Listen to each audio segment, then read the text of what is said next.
hooked up and ready to leave Alabama. And here comes a boat. I feel like I'm on a fishing commercial.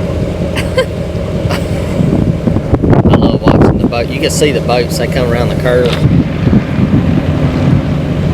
We have a harvest host for tonight. The alpaca farm. Yep. South of Jackson, Mississippi. Yep. So we don't really know where we're going to go after that. So I guess we'll just have to wait and see. We talked about it. There's places we want to go. We have 7 nights before we check into our next 1,000 trails. That's just by choice, not because we have to wait 7 nights. So we're going to see what all we can do these next 7 days on our way to Texas. Just try to have fun and make it, I don't know, just off of a whim. So yep. Let's hit the road.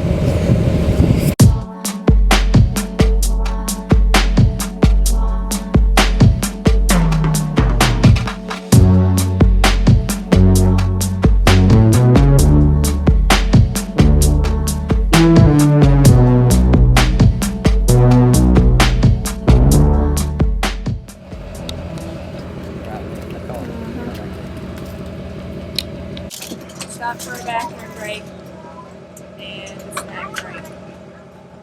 It's always got a snack. And I've always got to eat some after.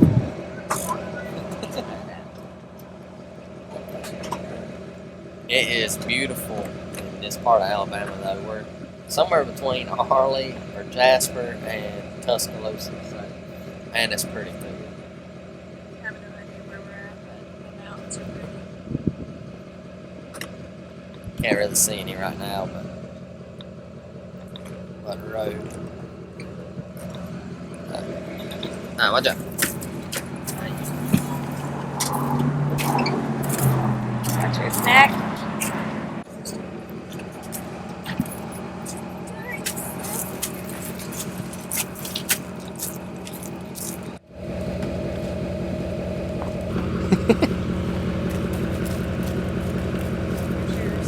Okay. Right? Yep, that's it. I think the keys are in my pocket.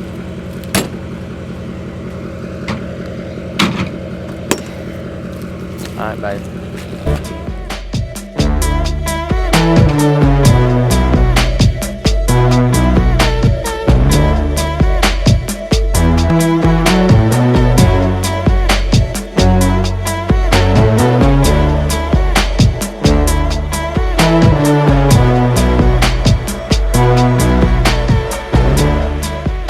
I'm not sure exactly where we're at, but we're somewhere in Mississippi. And there are trees down everywhere. I know a few days ago we had some bad weather in Alabama, and they had tornado warnings. They even had tornadoes in Charlotte. My cousin told me today there were 6 around Charlotte. But that we just came through, I've never seen anything like that. So many trees broken off, like, halfway from the top, and just signs warped and bent. Y'all, that is scary. I've not put myself in the position of living in a camper and a tornado happening. So, we're believing in the power of prayer and God's protection over us. We're not going to live in fear. But, yeah, that is scary.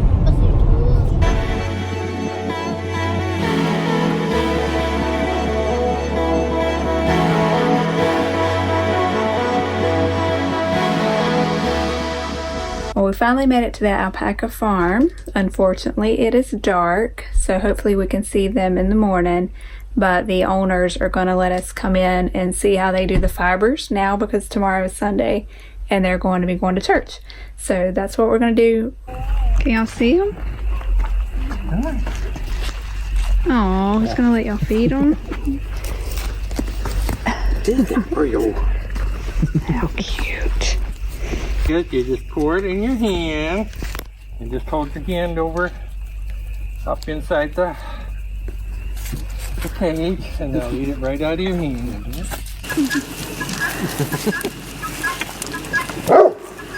Take the baby. Take the baby. Oh, there she is, over there. Oh. the first step is to run it through the carder. And what it does is it takes it from this little drum and puts it on the big drum.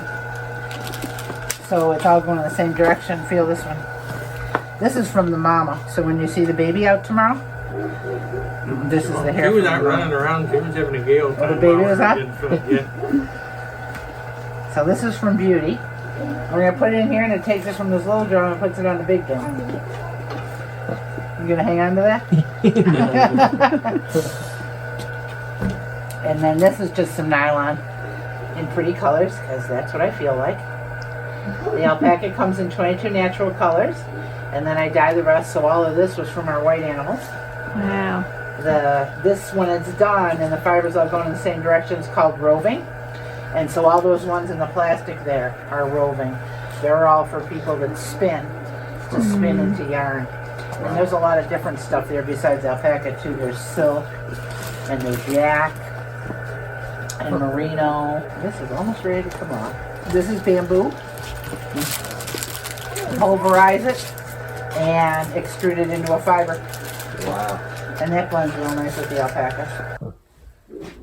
That's cool. Feel how soft it is. A lot softer? Yeah, it's a lot softer now. Don't mess it up. It's okay, I gotta put it back through anyway. So now it's ready to be spun into yarn. And everybody's seen spinning wheels like this. But this is called a babe spinning wheel. And the wooden ones are pretty, but they're all works of art. And they start at $650 and go up. And this is called the babe spinning wheel. And these sell for $325, so it's a lot more affordable option. And this is some gray that I mixed with some pastels because that looked like Easter to me. And Easter's coming up. And so when you spin it, the wheel goes to the right. And I hold this until I get it to be the thickness I want. I'm pulling this in the back. That's called drafting. And then when it gets to be the thickness I want, I let it go, and it pulls it onto the bobbin there. So it starts out like this, real soft, and then it ends up like this.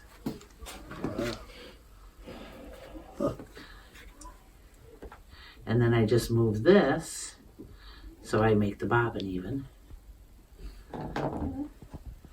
So to make a skein of yarn, I'll fill up 2 of these bobbins, and I'll put it down on the bottom on a dowel, and put a bigger bobbin on top, and then I'll spin to the left so that I don't undo everything I've already twisted. And it takes about 9 hours to make a skein of yarn. You have to do it because you love it, not for the money. And the hand spun yarn is right there at the end of the checkout counter next to that other spinning wheel. And you can see there's all different colors. Okay, here, you can put this in your pocket now. Okay, thank you. And then who do these belong to? Do we want to put them on? What 2 things do you want? All kind of games.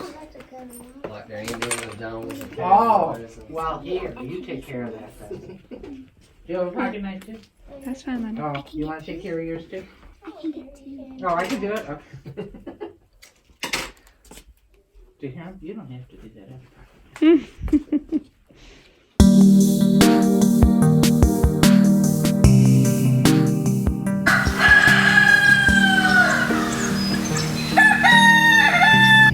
It's like 7 o'clock in the morning. I've been sitting out here reading and looking at this.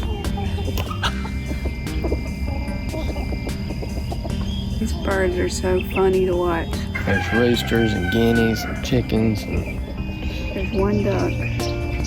alpacas and llamas and dogs.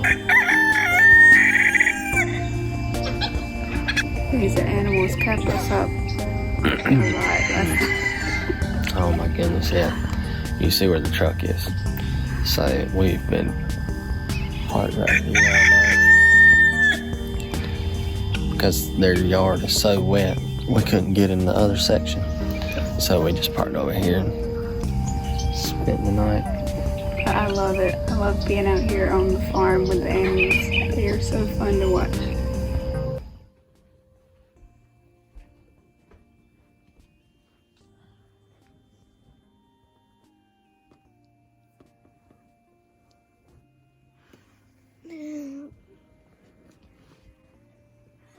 check the handle one more time, Mom.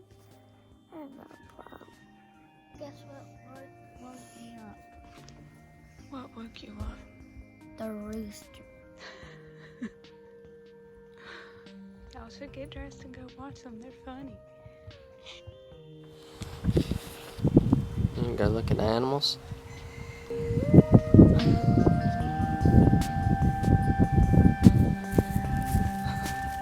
Look at the alpacas are laying down.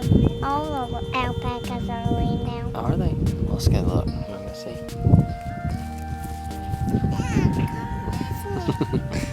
Okay.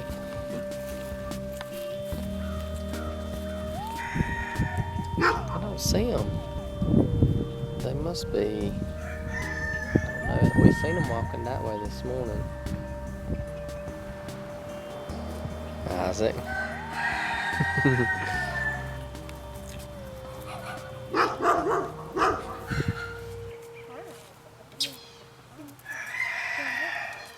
One of the tires was slack on the trailer. We checked it, and it's about 55, and I run them around 65. It'll cut off. So anyway, we're pumping it up with the this little Craftsman. I can't remember where I got it. I think it's Lowe's I got it. Battery powered pump for the road. I really wanted a decent one, but didn't want to spend too much money. I know D-Wall makes one, but it was pretty expensive. This one's a little bit cheaper. It has some good reviews. So we've used it quite a few times for bicycle tires, even truck tires. I use it to keep everything at the pressure it needs to be. Picky about that on the road, just making sure they're all fitted in the same way, you know what I mean? So, checking my truck tires. It's a 72. I've never run tire pressure that high until now. When you're towing a weight like this and you're running an E-rated tire, it just seems to wear even. I was running them at like 60, and it seemed like the higher pressure I run, the better fuel mileage and wear I get out of tires. So, I mean, you know, I think the max on these are 80 PSI. So I'm running them just over 70. And it seems to be working pretty good. I mean, the tire tread, you see there's not a lot of cupping. It just seems to wear really even. And these are the Mickey Thompson Deacon 38s. From what I've seen, they're pretty expensive tires. But man, they have done really good on the road. I mean, because we've been from Maine to Florida, and now we're all the way to Mississippi, so they've done great. Right, so as I was getting in the truck, I noticed something, and this has been, I noticed it the other day, but now it's getting worse. So I'm definitely gonna have to look at it at the next stop. See, there's a gap in the slide. You can see how it's not closed all the way compared to the top. See how tight the top is? So I don't know what's going on. I'll have to look at it when we get there, get under there while she opens the slide up, see what's going on.